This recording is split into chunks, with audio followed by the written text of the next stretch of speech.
Welcome to यामिनीज पाठशाला। आप सभी का यामिनी की पाठशाला में स्वागत है। पिछले वीडियो में मैं डिस्कस किया था कि किस तरह से हमें चिकित्सालय में एक रोगी की एडमिट करना चाहिए और किस तरीके से उसकी शैया का व्यवस्थापन करना चाहिए, किस प्रकार की शैया को तैयार करना चाहिए। अब उसमें शैया के बाद जब एक रोगी का एडमिशन होता है एक चिकित्सालय में, जब वो एक एडमिट होता है तो उस समय उस रोगी की किस प्रकार से उसकी देखभाल की जाती है, तो उसके बारे में हम इस वीडियो के अंदर डिस्कस करेंगे। रोगी के समुचित देखभाल की प्रक्रिया एवं योजना निर्धारण कि किस प्रकार से एक रोगी की हमें देखभाल करनी है, उसके क्या क्या कर्म करवाने हैं, क्या क्या उसे चीजें करवानी है, क्या क्या उसे खिलाना है, क्या पिलाना है, पत्ते अपत्ते से लेकर हर चीज हम इस वीडियो के अंदर डिस्कस करेंगे। तो शुरू करते हैं आज की क्लास। रोगी के समुचित देखभाल की प्रक्रिया एवं योजना निर्धारण। चिकित्सालय में रोगी अपने घर के वातावरण से दूर चिकित्सा व परिचर्या कराने के लिए आता है। प्रारंभिक काल में वह चिकित्सालय व कर्मियों के कार्यों व व्यवहार से अभिज्ञ रहता है तथा चिंतित या भयभीत रहता है। जैसा कि हमने पिछली वीडियो में पढ़ा कि अगर कोई रोगी आपके चिकित्सालय में आता है तो वो भयभीत रहता है, उसे एकाएक ना तो चिकित्सा कर्मियों पर और ना परिचारक पर विश्वास रहता है और वो अपनी हेल्थ को लेकर, अपनी डिजीज को लेकर चिंतित रहता है। उस समय एक परिचारक का कर्तव्य होता है कि वो रोगी के साथ अधिक से अधिक समय बिताए और उसके साथ वो कंफर्टेबल हो और उसको भी उसके साथ कंफर्टेबल करे, ताकि वो अपनी सारी जो भी परेशानियां हैं वो परिचारक को बता सके। उसके द्वारा पूछे गए सभी प्रश्नों का उत्तर बिना किसी संकोच के सरलता पूर्वक देवे तथा उसकी परिचर्या ठीक प्रकार से करे। इसके अलावा अगर उसके मन में कोई क्वेश्चंस आ रहे हैं, वो क्वेश्चंस आपसे कर रहा है, तो उसका जो भी क्वेश्चंस के जो आंसर है, उसका जो भी जवाब आपके पास है, वो आप उसको सरलता पूर्वक और बड़ी विनम्रता के साथ बिना विनम्र व्यवहार करते हुए उसके सारे प्रश्नों का उत्तर दे, ताकि वो आपके साथ और अधिक से अधिक कंफर्टेबल होता रहे। अब हम किस प्रकार से, ये तो हो गई एक जनरल नॉलेज की बात, लेकिन किस प्रकार से हम एक रोगी की देखभाल करेंगे तो बैक टू बैक पॉइंट हमें पढ़ेंगे। तो इसके अंदर अपन क्या क्या पढ़ेंगे, पहले इसके बारे में डिस्कस करते हैं। जैसे रोगी के वार्ड का निर्धारण कि रोगी को कौन से वार्ड में रखना है, उसे किस प्रकार का रोग है, किस प्रकार का वो रोगी है, उसके अनुसार पहले उसका वार्ड का निर्धारण, यानी अपन को उसका वार्ड सेलेक्ट करना पड़ेगा कि रोगी को कौन से वार्ड में रखना है। दूसरी चीज तापमान लेना, सबसे पहले उसका टेम्परेचर ले लो कि कहीं उसे ज्वर आदि तो नहीं है। जो भी उसे रोग हो रहा है, जो मेन डिजीज तो अलग रहती है लेकिन कुछ साइड इफेक्ट्स होते हैं, तो वो जो है वो उसको कोई अलग से कोई, तो उसका तापमान लेना। श्वसन गति का मापन, यानी उसकी जो भी हार्ट बीट है, श्वसन गति किस प्रकार की, उसका मापन करना। चौथी चीज आएगी शारीरिक स्वच्छता, यानी कि वो किस तरह से स्वच्छ है कि नहीं है, तो उसका ध्यान रखना। पांचवी चीज आएगी स्नान करवाना। छठी चीज आएगी नाड़ी मापन, यानी उसकी नाड़ी की दर जो है वो कितनी है। रक्त भार मापन, उसकी बीपी कितनी है। शैया व्यवस्था, यानी उसकी शैया किस प्रकार की है, जैसे कि अपन ने शैया के प्रकारों में पढ़ा पिछली वीडियो में कि किस प्रकार की हर अलग अलग रोगियों के लिए अलग अलग शैयाएं आती है, तो उसके रोग के अनुसार शैया की व्यवस्था करना। बिस्तर लगाना, जैसे कि अपन ने पिछली वीडियो में पढ़ा किस प्रकार के बिस्तर लगाने, सुसज्जित करना उनको। मूत्र पात्र आदि की व्यवस्था करना, अगर वो कहीं दूसरी जगह जाने में असमर्थ है, शौच आदि के लिए वो उठकर नहीं जा पाता, तो उसके लिए वही मूत्र पात्र की, या जैसा कि अपन ने पिछली वीडियो में पढ़ा बेड साइड कमोड की, इस तरह की व्यवस्था करना। और फिर आती है पथ्य व्यवस्था, यानी उसे क्या खिलाना है, क्या पिलाना है, या फिर उसे किस प्रकार की औषधि देनी है। तो इस वीडियो में अपन इन पॉइंटों के बारे में विस्तार से डिस्कस करेंगे। सबसे पहला आता है रोगी के वार्ड का निर्धारण। रोगी को अंतरंग विभाग में भर्ती करने के पश्चात रोगी व रोगी के अनुसार वार्ड का निर्धारण किया जाता है। लिंग के आधार पर पुरुष व स्त्री वार्ड दो प्रकार के होते हैं। किसके आधार पर? लिंग के आधार पर जो वार्ड होते हैं वो दो प्रकार के, मतलब एक रोग के अनुसार तो बहुत तरह के होते हैं। हार्ट पेशेंट के लिए अलग होता है, अर्श रोगों के लिए अलग होता है, किडनी डिजीज के लिए अलग होता है, हर रोग के लिए तो अलग अलग, लेकिन इसमें भी स्त्री और पुरुष के हिसाब से दो वार्ड होते हैं। रोग के अनुसार विभिन्न विभागों के वार्ड होते हैं, जिसमें शैया, बिस्तर, चादर, कंबल, बेड साइड, लॉकर, स्टूल आदि जो भी उसके सहायक उपकरण है वो सभी उपस्थित होते हैं। वार्ड का कमरा हवादार होना चाहिए। अब वार्ड कैसा होना चाहिए, वार्ड के अंदर क्या क्या व्यवस्थाएं होनी चाहिए उसके बारे में। तो वार्ड का जो कमरा जो होता है, जो भी पर्सनल है या फिर जो भी वार्ड का जो भी वो एरिया है, वो बिल्कुल हवादार होना चाहिए। उसमें क्रॉस वेंटिलेशन होने चाहिए, खिड़की होने चाहिए, इसके अलावा खिड़कियों पर पर्दे होने चाहिए, बिस्तर मतलब वेंटिलेशन होना चाहिए, लाइट, पंखे आदि की उचित व्यवस्था होनी चाहिए। इस प्रकार का आपका वार्ड होना चाहिए। जैसे कि देखो, ग्रीष्म काल में गर्मी से बचने के लिए खस की पट्टी व कूलर आदि की व्यवस्था होनी चाहिए। शीतकाल में सर्दी से बचने के लिए हीटर की व्यवस्था होनी चाहिए। कमरे की दीवार व फर्श की सफाई जीवाणुनाशक घोल से प्रतिदिन करनी चाहिए, यानी कि डेली उसकी जीवाणुनाशक घोल से फर्श की फंसा की जो भी कीटाणु है तो वो खत्म हो जाए। तो इस प्रकार से वार्ड की कुछ कुछ पॉइंट है, जैसे सबसे पहले तो मेल और फीमेल के लिए सोचना कि मेल के लिए अलग और फीमेल के लिए अलग। दूसरी चीज वहां पे क्रॉस वेंटिलेशन और पर्याप्त उसके अंदर प्रकाश और हवा आनी चाहिए, मतलब सफोकेशन जैसा नहीं रहना चाहिए। चौथी, उसमें लाइट पंखे इत्यादि होने चाहिए। गर्मी के लिए वहां पर एसी हो सके तो एसी वरना पंखा होना चाहिए। फिफ्थ पॉइंट आता है कि सर्दी के लिए हीटर होना चाहिए। तो इस प्रकार की कुछ व्यवस्था जो है वो वार्ड के अंतर्गत होनी चाहिए। फिर सेकंड चीज आती है तापमान लेना। रोगी को आपने वार्ड का निर्धारण कर लिया, उसके अनुसार उसको वार्ड दे दिया, फिर उसमें उसका तापमान आदि मापा। तो सबसे सेकंड चीज है तापमान। निरंतर दिन में 2 बार प्रातः काल व सायकाल रोगी का तापमान लेना चाहिए, कि एक बार सुबह तो नॉर्मल तो 2 बार लेना चाहिए, लेकिन तीव्र ज्वर वाली अगर पेशेंट है या किसी और बीमारी में जिसमें तापमान बढ़ता है तो उसमें लगभग 4 से 6 बार लेना चाहिए, ताकि हमें उसकी स्थिति का पता रहे। इसके अलावा एक सामान्य व्यक्ति का जो तापमान होता है वो 98.6 डिग्री फ़ारेनहाइट में होता है, एक सामान्य व्यक्ति का। इससे कम या ज्यादा होने पर वो व्यक्ति जो होगा वो किसी न किसी रोग से या ज्वर से पीड़ित होगा। तो सामान्य व्यक्ति का अगर हमें पता है तो हम जो असामान्य है उसका पता लगा सकते हैं। तो 98.6 डिग्री फ़ारेनहाइट ये एक स्वस्थ व्यक्ति या सामान्य व्यक्ति का तापमान होता है। और तापमान जो है वो एक उपकरण से मापा जाता है जिसका नाम जो है वो होता है थर्मामीटर। रोगी का तापमान लेने के पूर्व 30 मिनट तक कोई शीतल या उष्ण पदार्थों का सेवन नहीं कराना चाहिए। अगर आपको पता है कि आपको उसका तापमान लेना है तो उससे लगभग आधे घंटे पूर्व आपको ना तो उसे शीतल जलपान कराना है ना उष्ण जलपान कराना है, क्योंकि अगर आपने उष्ण जलपान कराया तो तापमान हाई आएगा और शीतल जलपान कराया तो तापमान लो आएगा। तो दोनों में आपको एक तरह की असावधानी होने की चिंता, अगर आप इस तरीके से करेंगे तो तापमान जो है उसका आंकड़ा सही नहीं आएगा। इसलिए आपको ये ध्यान रखना है कि तापमान लेने से पूर्व आपको उसको ना तो शीतल ना उष्ण किसी प्रकार का कोई जल या कोई भी चीज उसे खिलानी पिलानी नहीं है। ये हो गई तापमान की बात। थर्ड आता है श्वसन गति मापन, कि उसकी श्वसन गति कितनी चल रही है। तो एक सामान्य व्यक्ति की जो श्वसन गति होती है वो 18 श्वसन गति पर मिनट होती है, मतलब 1 मिनट में एक व्यक्ति 18 बार सांस लेता है, जिसका निर्धारण रोगी को बिस्तर पर लेटाकर किया जाता है। अब यदि इसमें कम होगा ज्यादा होगा तो वो असामान्य होगी। परिचारक को अब किस प्रकार से, जैसे कि अपने तापमान के बारे में पढ़ा कि तापमान के लिए एक उपकरण है थर्मामीटर, तो श्वसन गति के लिए कौन सा मापन है? तो श्वसन गति जो है वो परिचारक को अपने हथेली को रोगी के वक्ष प्रदेश में रखना चाहिए। उस समय रोगी की श्वास प्रश्वास की गिनती को गिनना चाहिए, मतलब रोगी की जो हथेली होती है वो उसके वक्ष प्रदेश में रखकर वहां पे रखकर 1 मिनट के अंदर जितनी बार वो सांस लेता है उस गिनती को हमें गिनकर रिकॉर्ड में लिखना चाहिए। अगर 18 से ज्यादा होगी तो भी असामान्य है और 18 से कम होगी तो भी असामान्य है। श्वसन कर्म में मनुष्य ऑक्सीजन को ग्रहण करता है तथा निःश्वसन में कार्बन डाइऑक्साइड व नाइट्रोजन छोड़ता है। तो ये हमें पता है कि रोगी अगर अंदर श्वसन कर रहा है तो उसमें ऑक्सीजन को ग्रहण कर रहा है और निःश्वसन यानी कि श्वसन को वापस बाहर निकाल रहा है तो वह नाइट्रोजन और कार्बन डाइऑक्साइड को बाहर निकाल रहा है। नाड़ी व श्वास का अनुपात 4:1 होता है। ज्वर की अवस्था में 1 डिग्री फ़ारेनहाइट ज्वर बढ़ने पर नाड़ी की गति 10 तथा श्वसन की गति 2 से 3 बार बढ़ जाती है। अगर आपकी ज्वर की स्थिति है तो ज्वर की स्थिति में आपका श्वसन की जो गति होगी वो 2 से 3 यानी 18 है, 18 नॉर्मल होती है तो उसकी लगभग 20 या 21 हो जाएगी। कौन सी स्थिति में? एक ज्वर की स्थिति में। तो ये हो गई श्वसन गति मापन। फिर आता है चौथा शारीरिक स्वच्छता, कि अब रोगी की शारीरिक स्वच्छता किस प्रकार से। तो रोगी जब जागता है यानी रात के बाद जब वो सुबह प्रातःकाल जागता है तो उस समय उसको उसके जो भी दैनिक कर्म है जैसे कि मलमूत्र आदि शोर कर्म वगैरह, तो ये सभी उसको करवाना होता है। अगर वो खुद समर्थ है, खुद वो कर सकता है तो वो ऑलरेडी उसको जगह बता दो, वो करके मतलब उसका जो भी नित्य कर्म है वो कार्य कर लेगा। लेकिन वो असमर्थ है, वृद्ध है, बालक है जो खुद से नहीं कर पा रहा है, तो ऐसी स्थिति में परिचारक का कर्तव्य है कि वो उसे सारे दैनिक कार्य जो है वो कराने में उसकी मदद करे। अब इसके लिए परिचारक के द्वारा निम्नलिखित कार्य करना चाहिए। अब इसके अलावा शारीरिक स्वच्छता में क्या क्या पॉइंट आते हैं, क्या क्या काम किए जा सकते हैं, उसके बारे में हम डिस्कस करेंगे। सबसे पहला आता है जैसे मल मूत्रोत्सर्ग कर्म। जागने से अपन एक डेली रूटीन के बारे में बता रहे हैं, डेली रूटीन में क्या क्या शारीरिक स्वच्छता रखती है। तो जैसे अगर पेशेंट जागा है तो उस समय सबसे फर्स्ट उसका काम होगा मल मूत्रोत्सर्ग कर्म।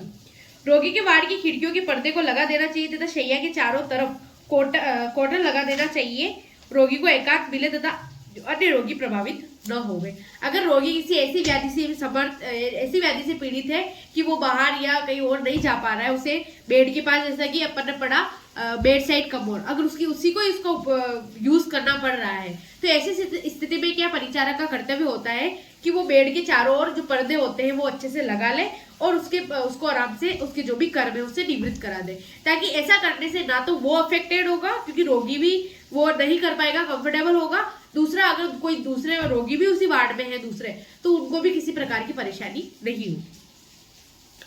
अब इसके लिए क्या होता है, मूत्र पात्र जो होते हैं वो रोगी फीमेल के लिए और मेल के लिए यानी पुरुष और स्त्री के लिए अलग अलग होते हैं। मूत्र पात्र पुरुष और स्त्री के लिए अलग अलग प्रकार के होते हैं जो एनामेल या प्लास्टिक से बने होते हैं। यदि रोगी असहाय है तो परिचारक और नर्स का अपने बाएं हाथ को रोगी के कटी प्रदेश से नीचे रखकर शरीर को उठाना चाहिए। तत्पश्चात दाहिने हाथ से मूत्र पात्र को गुदा के पास खिसकाना चाहिए। अगर रोगी खुद से नहीं कर पा रहा है तो परिचारक को उसको उस कर्म को करने में सहायता करनी चाहिए। यदि पात्रों के किनारे नुकीले हो तो उसमें बैंडेज या रुई लगानी चाहिए। इसके अलावा पात्र जो है उसके अगर नुकीले है या फिर उसमें किसी प्रकार की लगने की हो सकती है संभावना, तो ऐसी स्थिति में उस पात्र पर क्या लगाना चाहिए, अच्छे से रुई लगा देनी चाहिए। दूसरा पॉइंट आता है अभ्यंग। अभ्यंग का मतलब होता है तेल या किसी भी स्निग्ध पदार्थ से शरीर पर मालिश करना। तो एक दैनिक रूटीन में या एक डेली रूटीन में अभ्यंग भी एक महत्वपूर्ण हिस्सा माना जाता है और चिकित्सकों का निर्देश भी होता है कि एक रोगी जो एडमिट है उसका अभ्यंग भी एक नित्य कर्म माना जाएगा। अब अभ्यंग क्या होता है अपन को उसके बारे में भी थोड़ी जानकारी होनी चाहिए। स्वस्थ व रोगी मनुष्य के शरीर को सुदृढ़ या कोमल हो जाती है, शरीर व्यायाम करने योग्य हो जाता है, वातजन्य व्याधियों को शमन कर देता है, शरीर में जरावस्था के लक्षण कम हो जाते हैं, लक्षण अल्प मात्रा में प्रकट होते हैं, यह आयु वृद्धिकर होता है, निद्राजनक होता है। अब अभ्यंग करने से क्या क्या हमें लाभ मिलते हैं उनके बारे में बताया गया है कि हमारा शरीर सुदृढ़ हो जाएगा, त्वचा कोमल हो जाएगी, व्यायाम करने में आप योग्य हो जाओगे, आप में थोड़ी सी जो है वो पावर मिलेगी, वातजन्य जो व्याधियां है वो आपकी कम हो जाएगी, शरीर पर जरावस्था के लक्षण प्रकट नहीं होंगे, मतलब आप बूढ़े से नहीं दिखोगे, आप अच्छे खासे दिखोगे। तो ये तो है इसके लाभ कि अभ्यंग करने से क्या क्या लाभ होंगे। इसके अलावा अभ्यंग जो होते हैं वो कई प्रकार के होते हैं। शिरो अभ्यंग, जानु अभ्यंग, पाद अभ्यंग, कर्णा अभ्यंग, अलग अलग प्रकार के। शिरो अभ्यंग का तात्पर्य है कि सिर पर अभ्यंग करना। तो सिर पर अभ्यंग करने से क्या क्या होगा, अगर आप किसी रोगी के सिर पर अभ्यंग करेंगे, एक तो उसको सिर दर्द नहीं होगा, इसके अलावा उसे निद्रा जो है वो अधिक मात्रा में मिलेगी ताकि वो जल्दी से जल्दी स्वस्थ हो जाएगा। क्योंकि एक अस्वस्थ व्यक्ति के लिए या रोगी व्यक्ति के लिए नींद जो होती है या निद्रा जो होती है वो सबसे महत्वपूर्ण होती है। तो शिरो अभ्यंग करने से उसे नींद जो होगी वो भरपूर मात्रा में वो लेगा, जिससे वो जल्दी ठीक हो जाएगा। तीसरी चीज शिरो अभ्यंग से होती है कि आपका सिर दर्द नहीं हो रहा है, इसके अलावा आपको जो है वो पॉजिटिव एनर्जी मिल रही है, आप है ना किसी प्रकार का आप में तनाव मुक्त हो रहे हो। आपने भी देखा होगा जब आप अपने सिर में तेल लगाते हो तो आपको बहुत अच्छा लगता है। तो बस वही चीज, इसलिए शिरो अभ्यंग भी एक बताया गया है। फिर आता है कर्णा अभ्यंग। कर्णा अभ्यंग यानी कान का अभ्यंग करना। कान के अभ्यंग से भी आपको उसके अंदर जो भी आपकी डस्ट वगैरह है, धूल मिट्टी है, वो एक निकल जाएगी, बल आदि है वो निकल जाएगा। इसके अलावा आपको अच्छी तरीके से सुनाई देने में भी आपको किसी प्रकार की कोई प्रॉब्लम नहीं होगी। इस तरीके से कर्णा अभ्यंग भी एक रोगी का किया जा सकता है। फिर आता है जैसे पाद अभ्यंग। पाद अभ्यंग कभी कभी रोगी के होते हैं जो पैर होते हैं, पाद यानी पैर, तो जो रोगी के जो पैर होते हैं वो बहुत दर्द करते हैं किसी भी बीमारी में, किसी भी रोग में। तो पाद अभ्यंग करने से एक तो उसके पांव जो होंगे वो बहुत ही दृढ़ हो जाएंगे, दूसरी चीज उसके पांव जो दर्द हो रहे हैं वो भी ठीक होंगे। तो इसीलिए पाद अभ्यंग के लिए भी बताया गया है। फिर आती है थर्ड चीज। फर्स्ट क्या आई, मलमूत्रोत्सर्ग विधि। सेकंड आई आपकी अभ्यंग विधि। तीसरी आएगी आप नश्य कर्म। नश्य कर्म यानी नाक में दवाई डालना या नाक में कोई औषधि डालना, वो कहलाता है नश्य। अपन अगले पार्ट में पढ़ेंगे, सेकंड ईयर की जो सिलेबस है उसमें पंचकर्म के अंतर्गत हम नश्य को विस्तार से पढ़ेंगे। अभी ये लिए केवल इतना कि नाक के अंदर या नासा के अंदर बूंद करके किसी भी औषधि को डालना नश्य कहलाता है। नासा जो है, नाक जो है वो आपसे सिर से जुड़ा हुआ है, कान से जुड़ा हुआ है, मुख से जुड़ा हुआ है। तो नाक में किसी भी प्रकार की औषधि को आप डालोगे तो वो आपके नाक, आंख, कान यानी ऊर्ध्वजत्रु को जितने भी रोग है वो आपको ठीक करेगा। इसलिए नश्य के कारण हमें ऊर्ध्वजत्रुगोत रोग जो होते हैं वो नहीं होते। तो एक सामान्य व्यक्ति को या जो स्वस्थ व्यक्ति है, तो एक दैनिक रूटीन में भी हम सभी को भी नाक में किसी न किसी प्रकार का, जैसे नॉर्मली अगर स्वस्थ व्यक्ति है तो वो स्वस्थ सरसों का तेल अगर नाक में भी डाले तो वो हमेशा स्वस्थ रहेगा और उसे ऊर्ध्वजत्रुगत जो रोग है वो नहीं होंगे। फिर पांचवी चीज आती है स्नान। ठीक है, प्रतिदिन रोगी को स्नान कराना चाहिए। जो रोगी स्वयं स्नान नहीं कर सकता है तो उसे परिचारक द्वारा स्नान करने की व्यवस्था करनी चाहिए। रोगी को चिकित्सक के निर्देशानुसार स्नान कराना चाहिए। चिकित्सक का निर्देश, यहाँ इससे ये तात्पर्य है कि चिकित्सक ने जिस औषधि से, जिस क्वाथ से स्नान के लिए बोला है, मान लो उसे किसी त्वक विकार है किसी व्यक्ति को, तो उसके लिए जो स्नान के लिए जो भी जल होगा वो अलग तरीके से तैयार किया जाएगा। किसी प्रकार का क्वाथ हो सकता है, किसी प्रकार का फांट हो सकता है, या किसी प्रकार की औषधि से स्नान करवाना, तो अलग अलग टाइप की। तो इसीलिए यहाँ कहा गया है कि चिकित्सक के निर्देश के अनुसार उसे स्नान कराना चाहिए। यदि स्नान कराते समय अधिक शीतल लगे, जल अधिक शीतल लगे, तो तुरंत बंद कर देना चाहिए और स्नान कराने के पश्चात सूखे कपड़े से शरीर को अच्छी तरह से पोंछ देना चाहिए। फिर आता है 6 नाड़ी मापन, यानी उसकी नाड़ी दर कितनी है। रोगी व रोग की परीक्षा में नाड़ी मापन आवश्यक होता है। प्रातः काल व सायकाल नाड़ी मापन करना चाहिए। नाड़ी संख्या से श्वसन दर व तापमान का ज्ञान हो जाता है और नाड़ी मापन से पश्चात रोगी व्यवस्था पत्र में इसको अंकन कर देना चाहिए। मतलब अगर आप नाड़ी का मापन करते हो तो उससे आपका तापक्रम और श्वसन दोनों प्रकार का ज्ञान हो जाता है। फिर आता है रक्तभार यानी बीपी, ब्लड प्रेशर जिसे कहते हैं। अब ब्लड प्रेशर कैसे कहते किसको है, तो जब रक्त वायु की भित्ति पर जो पड़ने वाला दाब है वो रक्त दाब कहलाता है। यानी रक्त की जो भित्तियां होती है उसके ऊपर जब रक्त का दाब पड़ता है, उस पर उसका प्रेशर पड़ता है, तो उसे हम क्या कहते हैं, ब्लड प्रेशर या रक्त दाब कहते हैं। हृदय के संकोच व प्रसारण के कारण रक्त स्वाभाविक रूप से धमनियों की भित्तियों में दबाव डालता है कि हृदय जिस प्रकार से संकुचित और प्रसारित होता है उसके अनुसार वो जो रक्त की भित्तियां होती है उसके ऊपर दबाव डालता है। रक्त जो क्या तो हृदय से दूर होता जाता है और त्यों त्यों उसका दाब जो होता है वो न्यून होता जाता है। मतलब जैसे जैसे जो रक्त है वो हृदय से दूर होता जाएगा, वैसे वैसे उसका जो दाब होगा वो भी कम होता जाएगा। अंत में विकसित दक्षिण आलिंद में जाकर ये शून्य से भी नीचे चला जाता है। हृदय के संकोच व प्रसारण के समय समस्त रक्तवाहिनियों में रक्तचाप नियत अंश तक रहता है। निलय के संकोच के समय रक्त अधिक गति व मात्रा में धमनियों में प्रवेश करता है तथा इसे प्रकुंचन दाब यानी सिस्टोलिक प्रेशर बोलते हैं। क्या कहा, निलय के संकोच के समय, यानी जब निलय संकोचित होता है, जो निलय होते हैं अपने दोनों, वो जब संकुचित होंगे तब जो दाब कहलाएगा वो कहलाएगा आपका सिस्टोलिक प्रेशर यानी कि प्रकुंचन दाब। और जब निलय प्रसारित होगा तब रक्त का जो प्रवाह होगा वो अत्यधिक धीमा होगा, ठीक है, अत्यधिक कम होगा, उसे हम कहेंगे अनुशीतलन दाब यानी डायस्टोलिक प्रेशर। तो ये जो रक्त दाब को है दो भागों में, या ऐसा कहे कि दो प्रकार से हम समझ सकते हैं। रक्त दाब जो होता है वो दो प्रकार का होता है, सिस्टोलिक प्रेशर और डायसिस्टोलिक प्रेशर।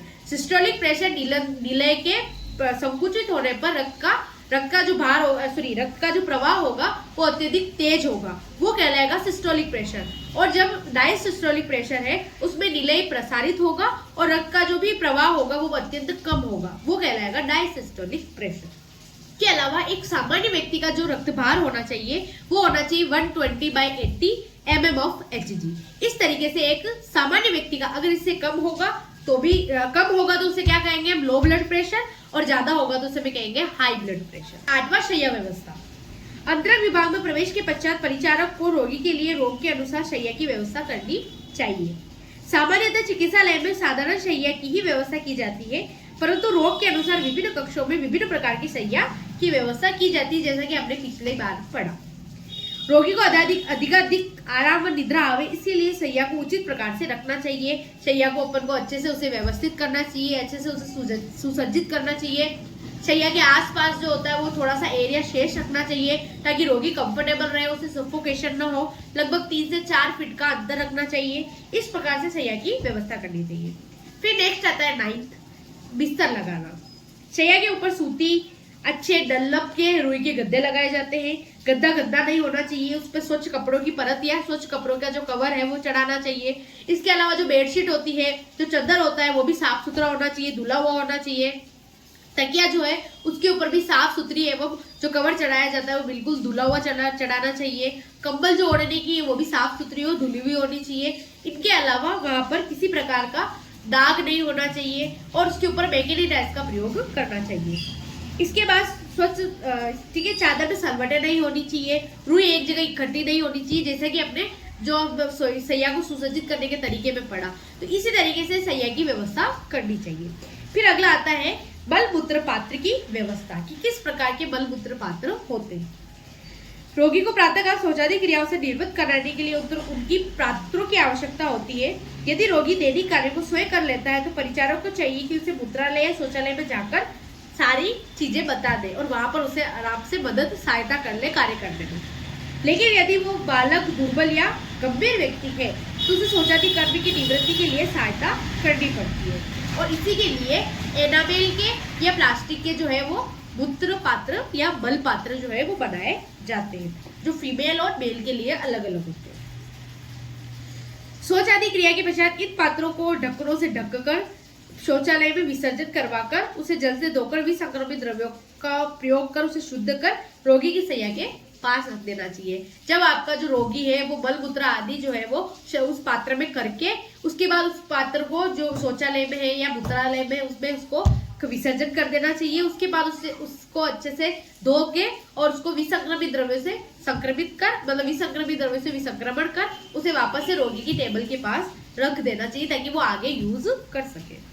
और ये जो होते हैं वो स्त्री और पुरुष के लिए अलग अलग होते हैं। आता है पथ्य व्यवस्था कि किस प्रकार की पथ्य व्यवस्था होनी चाहिए। पथ्य व्यवस्था का अर्थ है कि रोगी को किस प्रकार का भोजन खिलाना है, रोगी को किस समय भोजन खिलाना है और इसके अलावा उसे किस प्रकार की औषधि देनी है। तो ये सभी जो चीजें आती है वो पथ्य व्यवस्था के अंतर्गत आती है। अर्थात चिकित्सालय में भोजनशाला बनाई हुई होती है और भोजनशाला के अंतर्गत पथ्य जो है वो पकाया जाता है या बनाया जाता है। और किसके द्वारा बनाया जाएगा? एक रसोई के द्वारा बनाया जाएगा। और रसोई के द्वारा बनाकर भी परिचारक उसे निर्देशित करेगा कि इस प्रकार का पथ्य बनाना है तो उस प्रकार से पथ्य बनाया जाएगा। इसके अलावा चिकित्सक द्वारा व्यवस्था पत्रक में रोग और रोगी के अनुसार पथ्य का निर्धारण किया जाता है। चिकित्सक रोग और रोगी के अनुसार पथ्य बताता है, वैसा ही पथ्य रोगी के लिए तैयार किया जाता है ताकि वो उस रोगी जो होगा उसको अच्छी तरीके से ग्रहण करेगा और जल्दी से जल्दी स्वास्थ्य का लाभ लेगा। तो इस वीडियो में हमने जो भी पढ़ा वो एक रोगी की किस प्रकार से हमें उसकी समुचित देखभाल करनी चाहिए, किस प्रकार से उसे सही से उसकी सहायता करनी चाहिए ताकि वो जल्दी से जल्दी ठीक हो जाए। इसी के साथ इस वीडियो को हम यही खत्म करते हैं। मिलते हैं एक नई वीडियो के साथ, एक नए टॉपिक के साथ। आप मेरे चैनल पर नए हैं तो चैनल को सब्सक्राइब कीजिएगा। Thank you so much for watching. धन्यवाद।